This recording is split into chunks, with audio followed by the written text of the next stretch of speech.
Ang lakas ng trip ng mga kaibigan ko, guys. Kagabi nung nagdi-dinner kami, bigla nila ako inaya magpatato. Akala ko joke lang at hindi totoo. Nagulat ako, meron na pala silang kausap na mag-home service tattoo sa amin. Si Sir Alayan yung magtatato sa amin. Hi po, sir. Sino mauna? Ikaw? Ako na lang. Pangalawa ako. Ang last ka. Ito yung goal ng mga stocks natin sa pantry para pag may bisita, meron tayong mai-offer. Ma'am, bali 75 po ang isa. Sir, may tatanong po ako. Pag po magpapatato ako dito, ahitin po to? Iniisip kong ipatato tong design na to sa ilalim ng tenga ko. Kaso, meron akong problema. Pag dito daw kasi ilalagay, kailangan ahitin tong hair ko na to dito and ewan ko, parang nanghihinayang ako. What if dito na lang? Iniisip ko dito na lang para pag nakatalikod ako.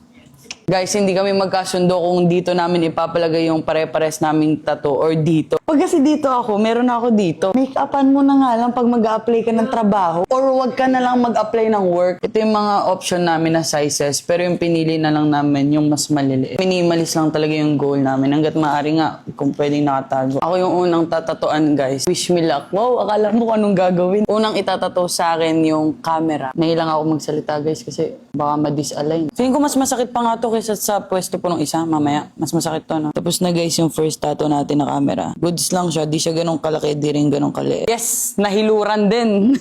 Bali, Brazilian po. Ito na yung next na itatato sa akin. Mas tolerable yung tinatatuan na part ngayon kumpara kanina sa kamay. Mas may pain ako na naramdaman doon. Ganda. Simple lang. Bawal maligo, sir. Ay, sayang.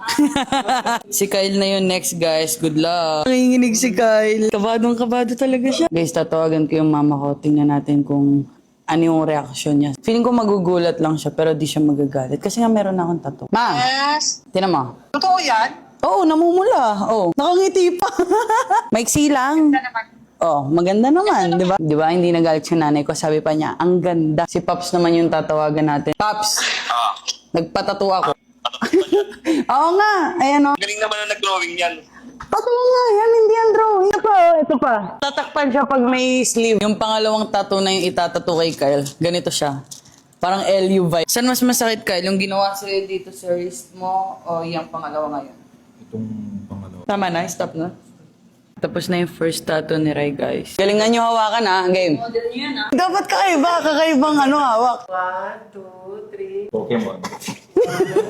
1, 2, 3. Thank you po, ingat po, bye-bye. Ay, thank you po. Tapos na kaming tatuan tatlo, ngayon naman imo-montage namin yung mga tatong ginawa sa amin. Mala fama, sa labas ang tingin sa kasi mala. Di ka na may aguantang lama de nada. Di mo si Viandes, a mi cama. La fama, sa labas ang tingin sa kasi mala. Yun lang naman yung ganap sa vlog natin ngayon. I know hindi lahat okay pagdating sa pagpapatato and nire-respeto ko yun kasi kanya-kanya tayo ng preferences.